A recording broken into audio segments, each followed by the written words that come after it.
La presse ivoirienne est en deuil. Elle a encore frappé. La Maison Bleue, où le groupe RTI a réussi un véritable coup de massue, un coup mortel, sur son toit. La mort, ce lâche, ce sans-voix, a rendu la Côte d'Ivoire sportive sans voix. Une voix RSC sans voix. La perte définitive. Benson Pierre Aka s'en est allé. Bébé, Ben, Pierre, Benson, ce bon vivant s'est écroulé sous le coup de boutoir de cet invisible, le terminus de notre existence. Benson Pierre Aka, notre confrère, n'est plus vivant. Il n'est plus de ce monde, donc mort. Cela paraît simple à dire, mais cette phrase contient la douleur qui est sienne. Une famille bouleversée, tétanisée. Hier, des passages au domicile du défunt. Nous avons rencontré une épouse déchirée en elle-même, inconsolable. Elle est sans voix devant l'épreuve. Rach, ton frère est mort. En partant, en rendant l'âme, poursuit Madame Aka. Benson m'a laissé entendre qu'il m'aimait. Pourtant, il semblait retrouver ses sensations. Il se tendit, causant avec son jeune frère. Et soudain, il se releva d'un seul coup, me saisit et me lança. Chérie, je t'aime. J'ai vu mon mari rendre l'âme. Au secours, mon mari est parti. Rach, il m'aime, mais ton frère me laisse seul dans cet état. Non, non, je ne crois pas. Mon mari m'a trahi. Je craque à mon tour. Quelle soirée et quelle épreuve. C'est vrai, on ne peut que pleurer les vivants. Voir cette dame blessée, bouleversée, ses enfants inconsolables. Benson Pierre Aka était l'attraction de la rédaction sportive de RTI 1. Des couvertures de compétition internationale. À lui seul, il tenait tout le monde en haleine. Avec ses blagues, à n'en point fini. Il aimait la vie et il savait vivre. Il a vécu sa vie avant son départ. Tenez, il lâche les siens un week-end. Le week-end était sacré chez Benson. Presque à la veille de la Noël, sa raison était ses enfants et son épouse. Oui, ta famille t'est très chère, mais pourquoi avoir choisi ce moment? Benson, t'as même oublié la CAN. As-tu valablement passé le flambeau à cette nouvelle génération? Qui pour nous faire le quadrillage géographique du pays après un succès? Qui a dit Ricardo Zama que Barry Kopa n'arrêtait jamais aucun tir au but? Il l'a fait au bon moment. Et c'est lui qui tire le dernier penalty qui consacre la Côte d'Ivoire. Vous pouvez sortir partout. Akbar Payorenyoa, nos amis du couloir, les amis de Korogo, Abradidou, et a fini Assini, Mafia Sagbadou, Quartier France. On imagine les scènes de joie. T'es rentré dans l'histoire des commentateurs et des narrateurs du Maquis. Oui, l'histoire a retenu bel et bien ton nom et prénom, Benson Pierre Aka. Tu seras encore plus heureux avec cette dédicace. Tu te faisais appeler Mopao, non? Ton artiste préféré, Koffi Olomide. Bilan, comme titre. Je te l'avoue, Benson, ton bilan sur tes est on ne peut plus positif. Va en paix. Et que le Seigneur seul t'ouvre l'espace de jeu. Donc, t'étendre un autre micro pour faire de la narration, pour le plaisir de l'Éternel.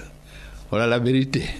VDS, en son 1360e numéro, on est sur Radio Côte d'Ivoire, première sur l'info et le sport.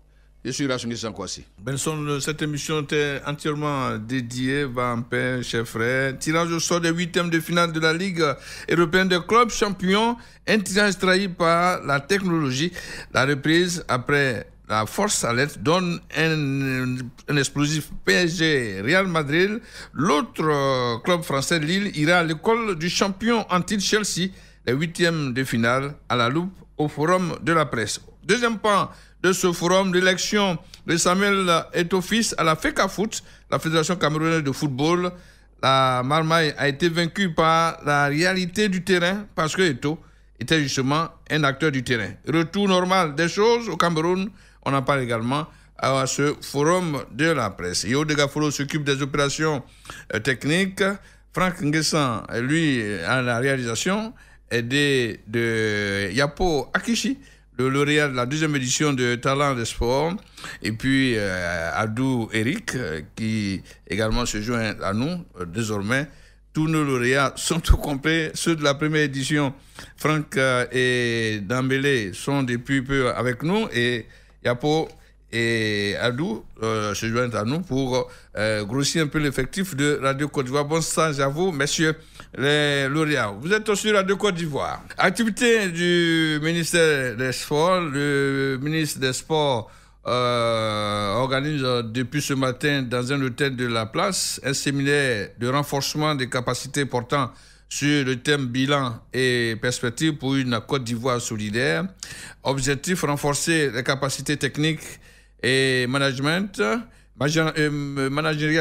des acteurs de sport à partir du bilan des nouvelles orientations et attributions du ministère en charge du sport. Durant 3 jours, du 13 au 16 décembre, les participants au nombre de 248 vont plancher sur plusieurs points, entre autres la formation des métiers du sport, de l'insertion socio-économique des jeunes, l'évaluation de la vie fédérale, la promotion des jeux traditionnels. Ce sont une dizaine de points qui seront scrutés par les séminaristes. Selon le point fondé de la tenue de ces assises, suivant les explications du patron du sport ivoirien, d'en haut Paulin Claude. Aujourd'hui, il faut se poser clairement la question, quels sont les défis de notre environnement actuel? Et puis apprécier de façon objective les opportunités et les solutions idoines que nous pouvons explorer. Et cela va nous amener donc, naturellement, à valider, à corriger et à renforcer la PNS 2021-2025. Il faudra, avec exigence, critiquer, proposer et formuler vraiment des actions concrètes pour atteindre les objectifs que nous allons nous fixer ensemble. Le sport a un potentiel et ce potentiel, il nous appartient de l'identifier, de le structurer, parce que c'est nous qui sommes les acteurs principaux de l'animation sportive. Et donc, il nous appartiendra de tracer de nouvelles pistes. C'est pour cela que nous devons tous, sans faux fuyant, sortir de nos masques des récriminations. Il est venu vraiment le temps de l'introspection, de la réflexion profonde. Nous devons, par la pertinence de ce que nous allons faire comme proposition, nous dire qu'il n'y a plus de tabou. Quand on veut bâtir un Ivoirien nouveau, il faut le reconstruire à partir de ce qu'il est, de ses forces, de ses faiblesses, mais sortir des jeux d'ombre et de lumière. C'est un peu le sens de la durée de ce séminaire.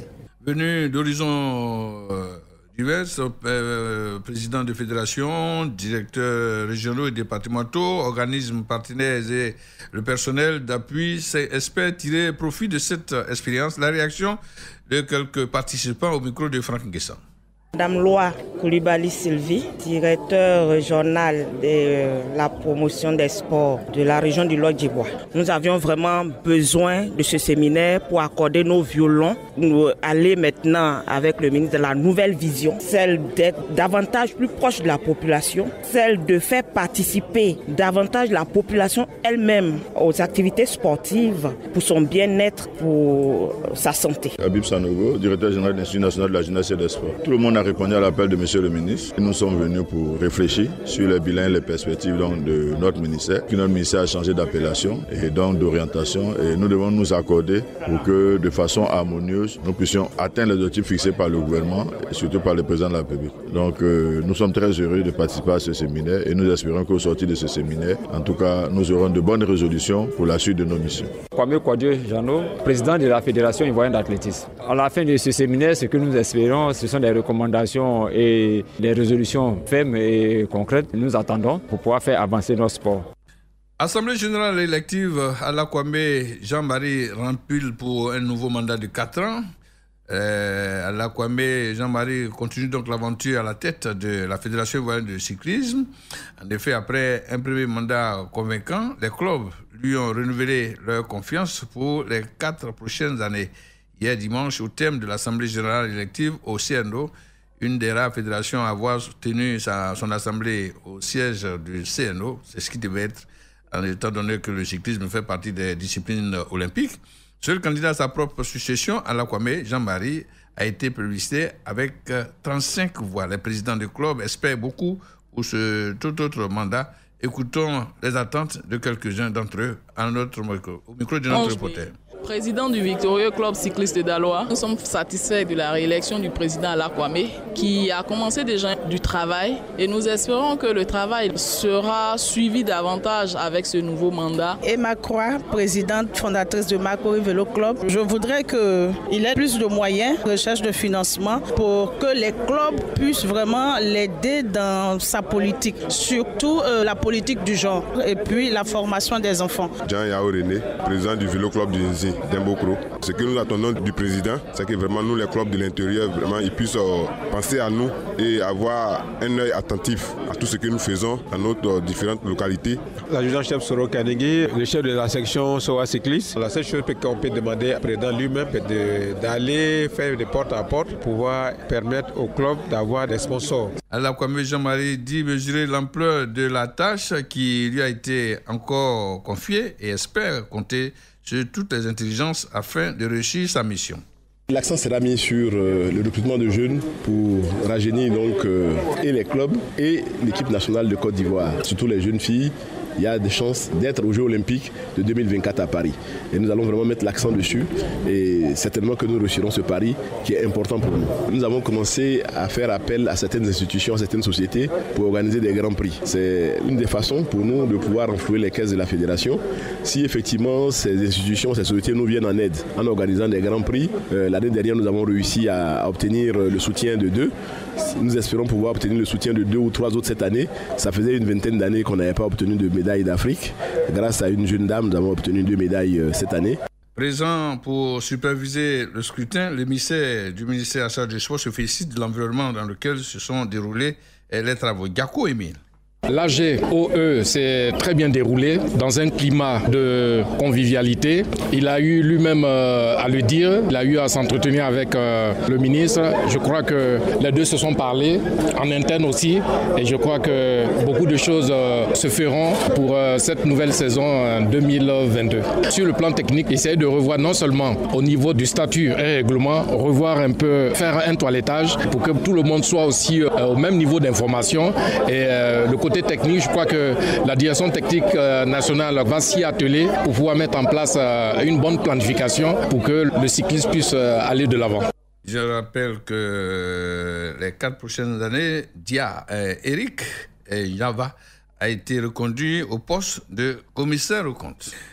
Kouyotea Narcisse est officiellement le nouveau président de la fédération de l'Africa Sport. La passation de charge a eu lieu ce matin entre le président du comité de normalisation de l'Africa Sport et le nouveau président élu en présence de la présidente du CONOR FIF, Mariam Dao Gabala, au siège de la Fédération ivoirienne de football. Kouyotea Narcisse, nouveau président des Verts Rouges, appelle au rassemblement de tous les enfants du club. Aujourd'hui, nous allons faire appel à tous. Donc, c'est dire que ce sont des personnalités que nous n'oublions pas et que nous n'allons jamais oublier. Mais au jour d'aujourd'hui, il est question de faire donc appel à tous ceux qui s'intéressent à l'Africa Sport, qui aiment le sport d'une part, mais qui principalement s'intéressent à l'Africa Sport. C'est pour cette raison que bientôt, nous allons organiser une assemblée générale extraordinaire pour justement faire appel à tous ceux qui sont intéressés par l'Africa Sport. Évidemment, je sais qu'il y a du monde, il y a l'engouement en ce moment, mais nous allons chercher un cadre pour ne recevoir qu'à peu près 500 personnes.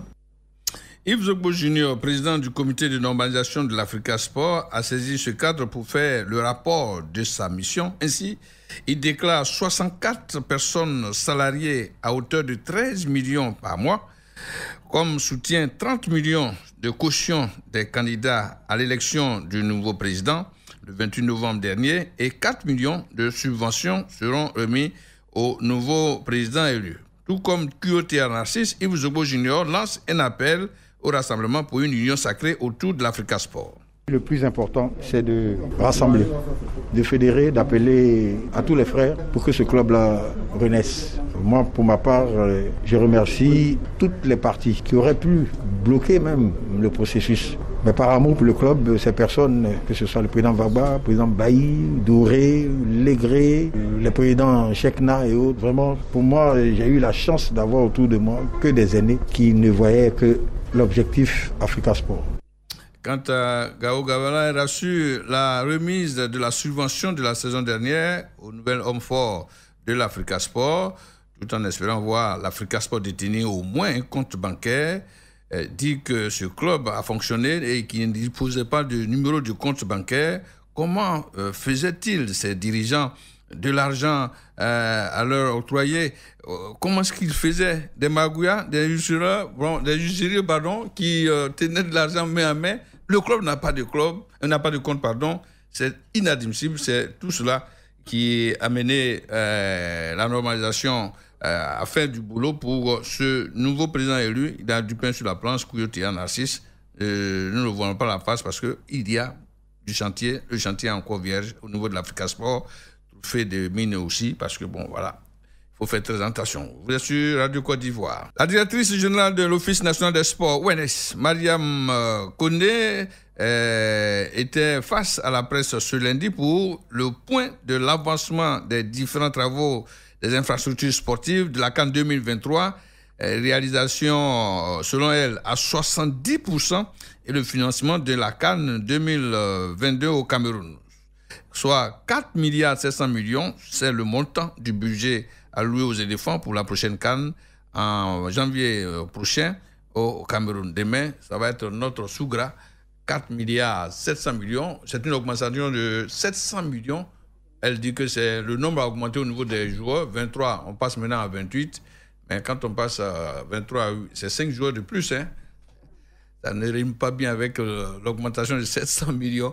Mais écoutez, ils diront à la CAN avec 4,7 milliards. On espère que, avec cette manne d'argent, nos éléphants reviendraient ici avec la 3e étoile, pourquoi pas. Première journée du championnat national de football féminin. FC Inter Abidjan lance bien sa saison. Ce vendredi, un match inaugural du championnat national de football féminin disputé au Champrou.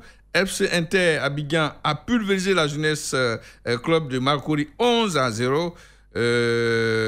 L'entraîneur de l'Inter Club dévoile ici l'objectif du club, Quadio Kra, qui était tout heureux au cours du final.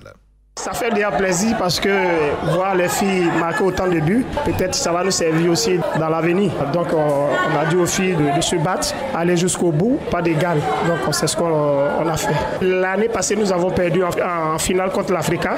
Alors nous avons corrigé notre erreur pour que cette année nous puissions aller jusqu'au bout. Parce que si vous avez vu les filles jouer comme ça, c'est parce qu'on vise vraiment le titre. Donc on a fait un travail vraiment sérieux. Donc nous allons aller encore jusqu'au bout.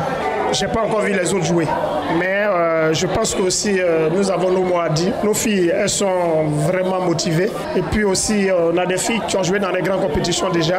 Donc nous sommes conscients et c'est que ça ne serait pas facile, mais on va aller jusqu'au bout. Dans l'autre camp, tout en reconnaissant le mérite de l'adversaire, l'entraîneur principal de la jeunesse Football Club de Marcory dénonce les pratiques malsaines de certains dirigeants du club. Diakité Mohamed.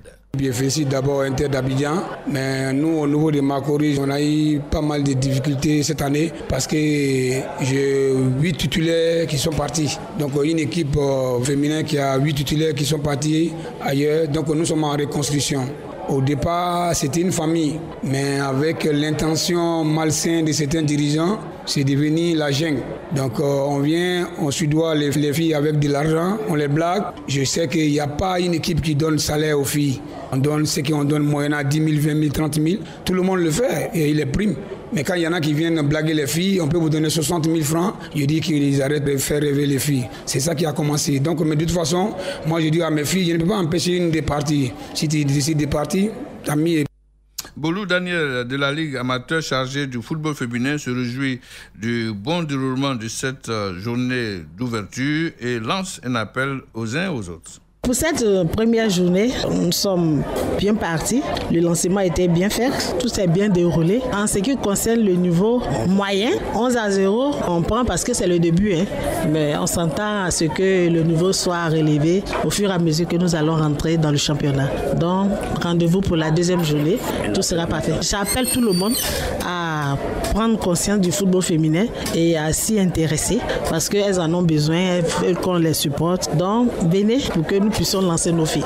Chez les dames, en allant chez les hommes, il n'y a qu'un petit terrain qui sépare. 4e journée de la Ligue 1 de football, naturellement. La SEC Mimosa domine l'entente sportive de Bafing et confirme son bon état de santé en ce début de saison. Et de 3 pour le club le plus titré de Côte d'Ivoire. Hier dimanche, au stade Robert Champrou, la SEC a pris le meilleur sur l'entente sportive de Bafing, 3-1. Konaté Karim, 4e, 29e. Oura Anissé Alain, 70e, ont été les bourreaux de cette équipe de Bafing. Wapo Madou Ange, junior, 79e minute, sauve l'honneur des visiteurs. Un 3e succès d'affilée qui fait de la SEC un sacré client pour le titre. Les secrets d'un début de saison tonitruant dévoilés ici par l'entraîneur de la SEC, Julien Chevalier. On engrange les points, c'est très très bien. Depuis le début de saison, malheureusement ça ne se cumule pas. On n'a perdu qu'un seul match sur les 9 disputés. C'est bien, on avance, on gagne, on sait être efficace, c'est le plus important en football. Après, on essaye aussi de gérer ça avec la fatigue cumulée. Il ne faut pas croire, les joueurs ont fait énormément d'efforts depuis début août. Pendant que tout le monde était en attente du championnat, nous on se préparait. Il a fallu être compétitif, être présent sur les combats continentaux. Donc les joueurs sont vraiment à féliciter pour ce qu'ils font. Maintenant, il faut qu'on récupère encore parce que dès jeudi, on est encore à la lutte alors que les autres seront devant la télé et c'est comme ça, c'est le lot de ceux qui jouent les coupes africaines. C'est l'état d'esprit, on est conquérant, on n'est pas les plus forts, on est très lucide, je suis le premier très lucide, mais par contre on a un état d'esprit, on a de la solidarité, on a du talent. Et Zongo Issa, l'entraîneur adjoint de l'US Bafing, dit tirer les enseignements de cette défaite. On avait déjà prévu ça, on allait suivi pendant un moment et puis on allait en profiter sur des comptes. Mais aujourd'hui, avec beaucoup d'erreurs de passes, on a payé cash. On est venu pour faire bloc équipe, pour attaquer. On s'est dit qu'on n'allait pas avoir le ballon, mais profiter sur des comptes. Voilà pourquoi on avait prévu ça. Le gardien, ça arrive. Même le gardien de la SEC l'encourageait, il dit ça arrive parce que le projecteur les fatigue un peu. Avec le projecteur, ils n'arrivent pas à bien voir le ballon qui arrive. Donc le gardien, ça arrive. Il a joué 3 matchs, il n'a pas eu de erreurs. Aujourd'hui, ça arrivé. Donc on a essayé de l'encourager dans les vestiaires, mais ça arrivé. Donc on a voulu l'encourager pour les matchs à venir. Quelques résultats de cette 4e journée. Le Stella Club d'Agambe tient en échec l'UFC Bassam 1 partout. Le FC San Pedro domine la Ziga Bengourou 1-0. Le Sporting Club de Gagnoua triomphe de Sol FC 1-0. Le CO Korogo et Boak FC se neutralisent 1 but partout. Et si on partait au forum. Le tirage au sort de la Ligue européenne des clubs, l'élection de Samuel Eto'o-Fils à la FECAFOOT, tels sont les 2 pans sur lesquels nous allons nous appuyer pour tenir le forum de la presse chaque lundi, mesdames et messieurs. La parole est à nos confrères qui débriefent l'actualité. Le tirage au sort a rendu donc son verdict cet après-midi, en début d'après-midi pour être précis, parce que Real Madrid constitue le big match de ses 8e de finale prévu en février de l'année prochaine. Un tirage à rebondissement parce que repris, 3 erreurs se sont glissées par la faute de l'électronique. L'UEFA a donc dû reprendre un tirage qui avait donné au premier jet un face-à-face Messi-Ronaldo. Ce n'est qu'une fausse alerte. Outre PSG Real, nous avons Salzbourg Bayern, Sporting Lisbonne City, Benfica Lisbonne Ajax, Chelsea Lille, Atlético Madrid Manchester United, Villarreal Juventus, Inter Milan Liverpool. Ce tirage, messieurs, je voulais vous saluer. Saint-Séverin, bonsoir. Bonsoir H, bonsoir à nos auditeurs. Adompo, bonsoir. Bonsoir à tous les auditeurs de VDS. Marcel Gourou, bonsoir.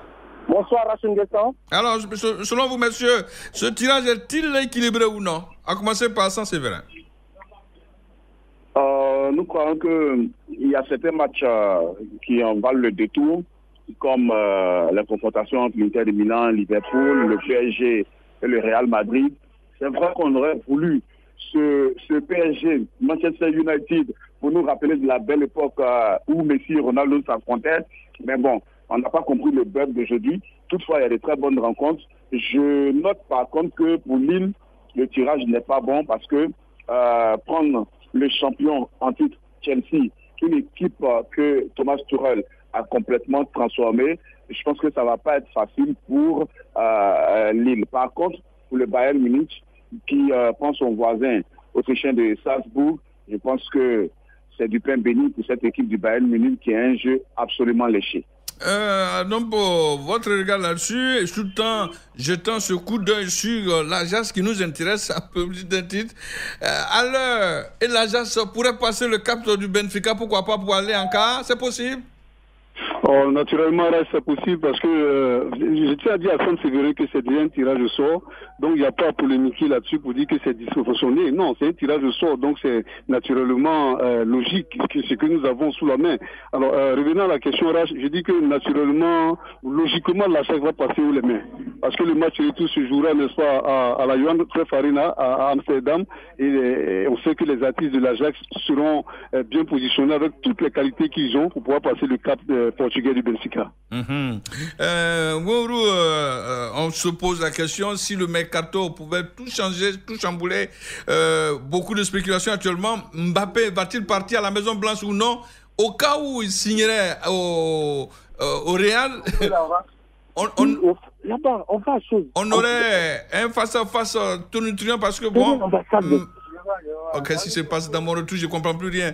On aura un PSG Real Madrid avec Mbappé d'un côté opposé à ses anciens équipiers. Ça pourrait donner quelque chose de très fort. Mais il n'y a que ce ne sont que des spéculations. Pour être précis, Borou, comment voyez-vous ce tirage au sort? Je dis qu'à ce stade de la compétition, il n'y a plus véritablement de petites équipes parce qu'on se souvient l'année dernière, Chelsea qui n'était pas attendu à ce rendez-vous a remporté la Ligue des Champions. Donc aujourd'hui, quand on regarde une affiche comme Chelsea-Lille, ça c'est vrai, c'est un destin cruel pour le club qui rencontre le champion en titre. Et le PSG rencontre le Real. Je pense que c'est une affiche attendue par toute la planète du football. Mais pour les autres affiches, Sporting Manchester City, Inter Milan Liverpool, Bayern, Atlético Manchester United et Benfica Ajax, je pense que c'est quand même plus ou moins des matchs équilibrés. Des matchs équilibrés, ça et là. En un mot, Séverin, comment peut-on expliquer un peu ce petit raté qui ferait école au niveau de l'UEFA, la machine qui a lâché tout le monde? Écoutez, Rach, je pense qu'aujourd'hui, l'UEFA va donner beaucoup de grains à moudre à ses détracteurs, parce que déjà on entend ça et là que c'est parce que entre Messi et Ronaldo, pour des raisons marketing, l'un allait être déjà éliminé au premier tour, que le tirage a été refait. Nous n'en savons rien. De toute manière, il est question d'une machine qui a flanché. Nous prenons les explications de l'UEFA au pied de la lettre, mais je veux dire que ça va faire date dans l'histoire du tirage au sort de la Ligue des Champions et c'est pas bon pour l'image de cette institution. À la vérité, à Lompo, il y a des critères qui sont nets. Les clubs ayant évolué en poule, dans la même poule, ne peuvent pas se rencontrer en huitième. Ça aussi, c'est pas une affaire d'erreur de machine. Il fallait tout simplement respecter les... Et puis les clubs d'un même pays ne peuvent pas se rencontrer à ce stade de la compétition. À Lompo? Mais je pense que déjà, après la première phase, on a été assez clair des équipes qui peuvent valablement, n'est-ce pas, passer cet obstacle-là et puis franchir l'étape pour être en quart de finale. Bon, après, ce qu'on a vu aussi, c'est ce qui a été convenu officiellement, publiquement, de constater par rapport au tirage de sort, la machine qui a déraillé. Là aussi, on comprend beaucoup de choses. Et puis, comme Séverin a dit, ça a donné du moulin en coudre, n'est-ce pas, au directeur du président slovène de l'UEFA, Alexandre Severin. Ben, je pense que, Raj, à vrai dire, les équipes qui ont plus d'expérience avec des qualités individuelles et puis un mental collectif assez fort pourront, n'est-ce pas, franchir aisément sur tout là. Donc, nous pensons pouvoir avoir de très beaux matchs, mais je pense qu'avec un zeste, n'est-ce pas, beaucoup de surprises. Ok. Avec d'autres précisions, je voulais rappeler tout le programme de ces huitièmes de finale, dont le top départ est prévu pour le 15 février de l'année prochaine. Sporting Lisbonne, Manchester City, Benfica, Ajax d'Amsterdam, Atlético, Manchester United, Inter Milan, Liverpool, Chelsea, Lille, Villarreal, Juventus, Strasbourg, Bayern Munich, Paris Saint-Germain, Real Madrid. Vous êtes au forum de la presse. Deuxième pan de ce forum de la presse, la Fédération camerounaise de football a un nouveau président. Il s'agit de l'ex-international professionnel Samuel Eto'o fils. Candidature contestée puis acceptée. Eto'o, aujourd'hui président de la fédération, avec une adhésion populaire de tous ses anciens équipiers ou anciens joueurs. Une démonstration qui ressemble, sans Séverin, à une prise de pouvoir des joueurs, les vrais acteurs du terrain, au détriment d'une bourgeoisie non pratiquante. Comment peut-on l'expliquer, sans Séverin? Non, je pense que le Cameroun a donné une leçon aux pays qui vont organiser prochainement les élections dans les différentes fédérations de football, notamment à la Côte d'Ivoire. Comme vous voyez au Cameroun, les joueurs en activité, dont l'association dirigée par Jérémy Ditap, se sont tous mis derrière Eto'o fils. Alors, on a entendu beaucoup de choses à Abidjan, beaucoup de choses très fausses d'ailleurs, et je pense que c'est le moment de régler la mire. Moi, personnellement, j'ai entendu dire, par exemple, que là-bas, les joueurs se sont mis derrière Eto'o parce qu'il est proche d'eux, parce que depuis longtemps, il est investi dans le football. Mais je ne sais pas pourquoi les gens racontent ce genre de choses. Mais qui ici, ces dernières années, a vécu au Cameroun? C'est juste une question de logique. Jérémy Ditap, qui est footballeur, qui a été footballeur, ne pouvait que soutenir Samuel Eto'o. En Côte d'Ivoire ici, Cyril Domoro est passé à la télévision pour nous dire que lui et les autres joueurs sont allés voir Drogba au moment où il finissait sa carrière pour lui dire d'être candidat contre le comité exécutif sortant. Drogba a dit non, il ne pouvait pas accepter une telle proposition. C'est aussi simple que ça. Et après ça, ils sont juste allés derrière Idriss Diallo, par dépit.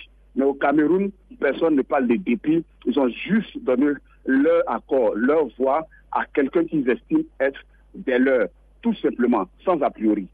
Marcel Gourou, cette analyse, je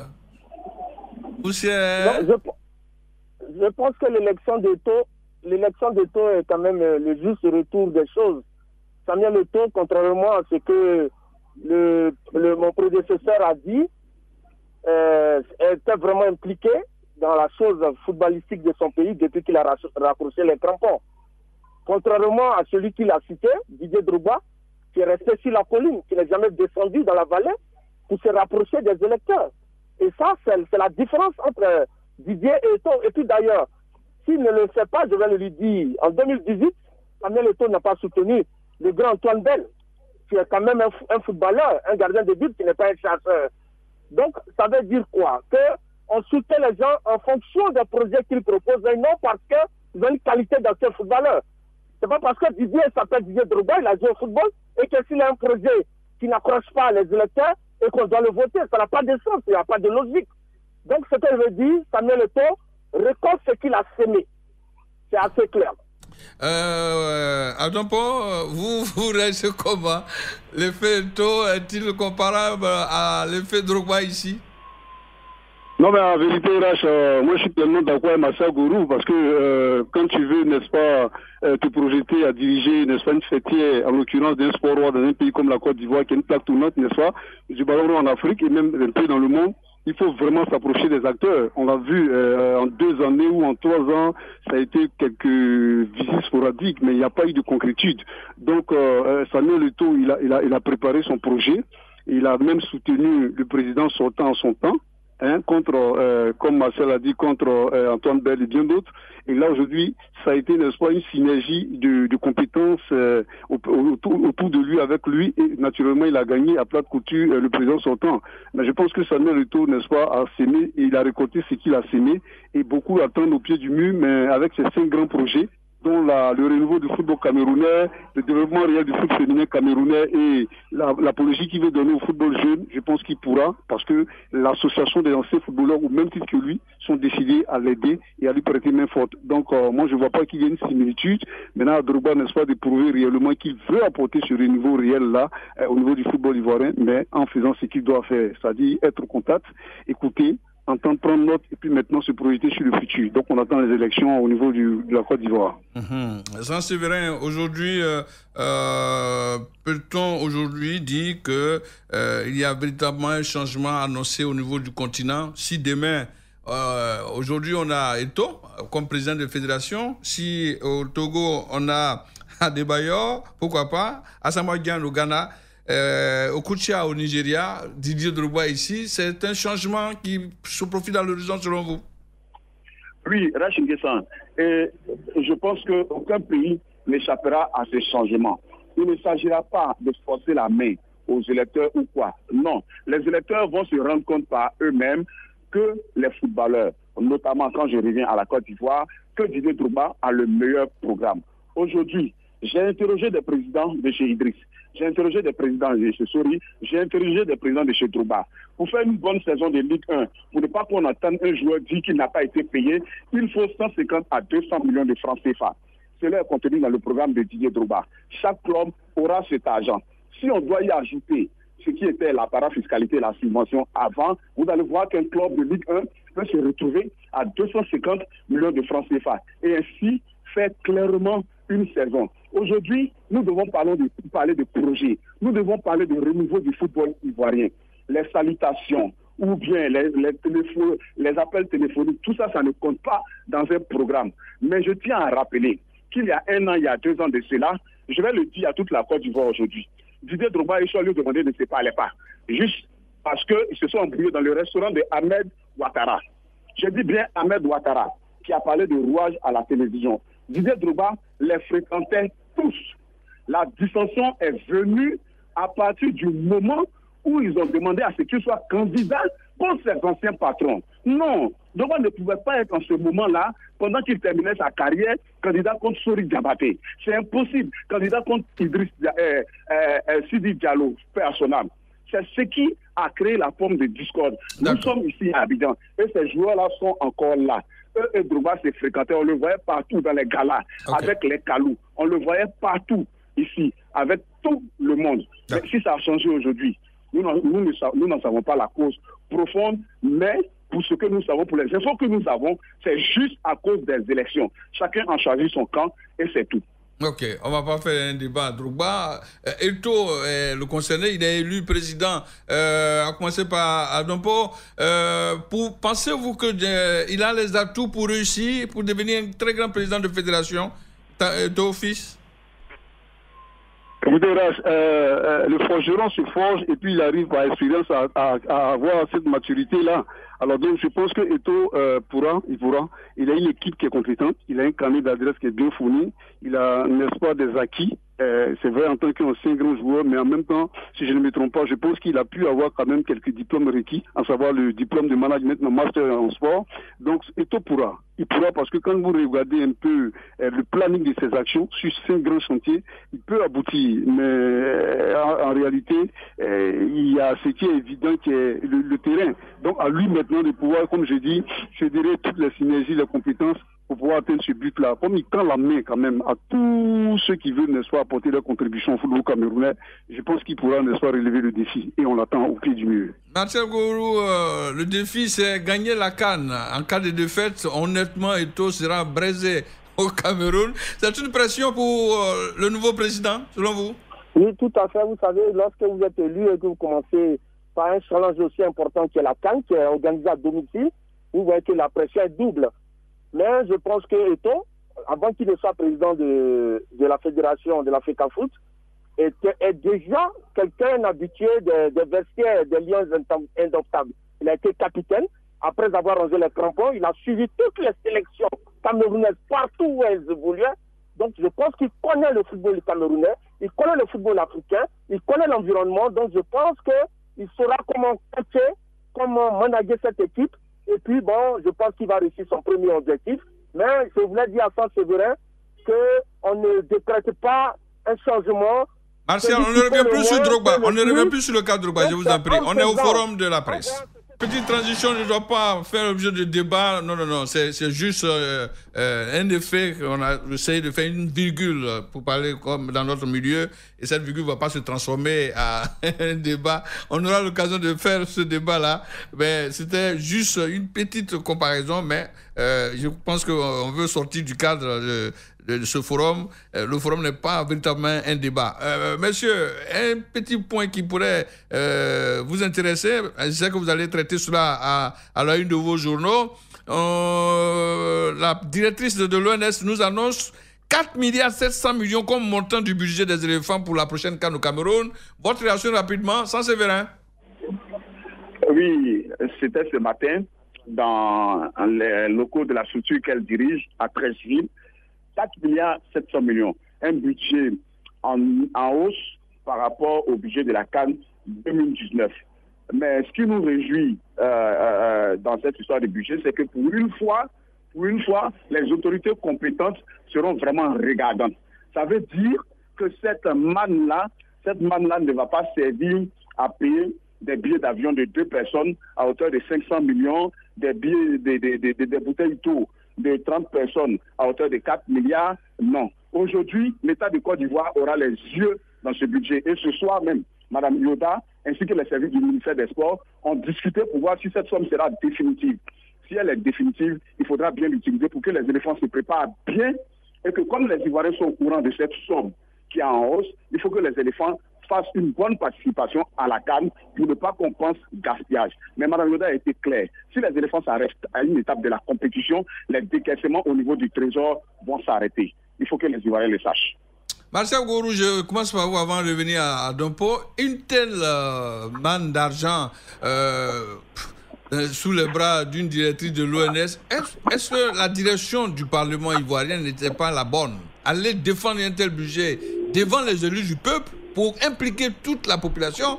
Bon, c'est en direction, 4,7 millions. Comment ça va Quels sont les chapitres? Rien de tout cela.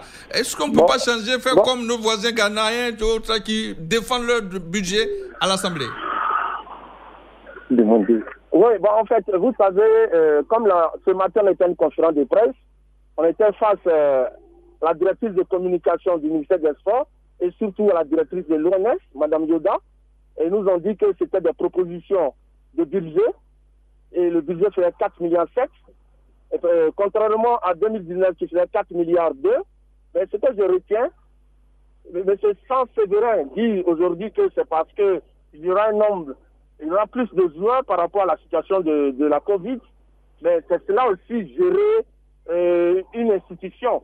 Parce que Mme Gabala, qui savait que nous étions dans une période de crise sanitaire, elle a dit que les budgets qui étaient faits auparavant étaient énormes. Mais aujourd'hui, elle allait au-delà. Donc, c'est pourquoi quand on gère des institutions... Donc, vous pensez que c'est Gabala qui a fait la proposition? Qui arrivent, donc il ne faut pas forcément condamner ceux qui étaient là. Et je pense que 4,7 millions, c'est prenable. Il n'y a que 700 millions de différence. Et je pense que avec ce budget, j'espère que la Côte d'Ivoire relèvera la tête au Cameroun. Adompo, c'est Mme Gao Gabala qui a fait ce budget ou l'ONS? Ah, ça c'est la question qu'il faut se poser parce que moi je pense à vue d'œil que réellement ça c'est l'ONS et l'ONS dépend du ministère des Sports. Mais d'entrée, je n'arrive pas à comprendre. Pour un sport qui est le football, qui ne nous rapporte rien absolument, moi je suis d'accord, j'assume et je pèse mes mots. Et ce sport-là, on lui a loué un budget de plus de 4 milliards alors que le pauvre Mahama au niveau du basket, qui a fait une campagne, dont les éléphants ont fait une campagne exceptionnelle pour que d'une médaille d'argent, il n'a même pas eu de tiers de ce budget-là. Moi, je n'arrive pas à comprendre le ministre qui est là. Il est le ministre en charge du football ou il est le ministre des sports, de tous les sports de Côte d'Ivoire. Bon, là, moi, c'est la question que je me pose. Maintenant, la guéguerre entre l'ONS et puis le CONOFIF, là, ça regarde les deux responsables. Sinon, je pense que le ministre sait de quoi ils font, sait de quoi les gens font et sait de quoi les gens acceptent comme budget. Donc, moi, personnellement, je me dis que la Coupe doit revenir avec un tel budget qui est passé en hausse quand même.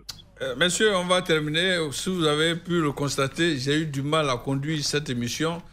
Était tout au long en pleurs, mais bon, j'ai tenu professionnalisme oblige, mais c'était difficile pour moi. Votre avis, un petit commentaire pour terminer 30 secondes chacun sur la grosse perte dont est victime aujourd'hui la presse nationale sportive, sans Séverin, la perte de notre confrère Benson Pierre Aka, pour terminer. Rachid Bessan, avant d'y arriver, si vous me le permettez, c'est juste dire que Mme Yoda a dit que c'est le comité de normalisation qui a fait une proposition de budget de 4 milliards 700 millions. Et elle, je vous en prie, il est presque l'heure, je vous en prie. Et elle, maintenant, elle va prendre et aller devant le ministre et appeler le comité de normalisation. La réunion a eu lieu même il y a quelques instants et confronter, dire pourquoi le budget en Séverin, répondez à ma question. Je vous en prie. Ça se passe. Je vous en prie. Concernant notre confrère, je voulais dire que la dernière fois qu'on s'est véritablement côtoyé, c'était à la CAN en 2017 au Gabon. Nous sommes allés manger chez Philippe Mangou.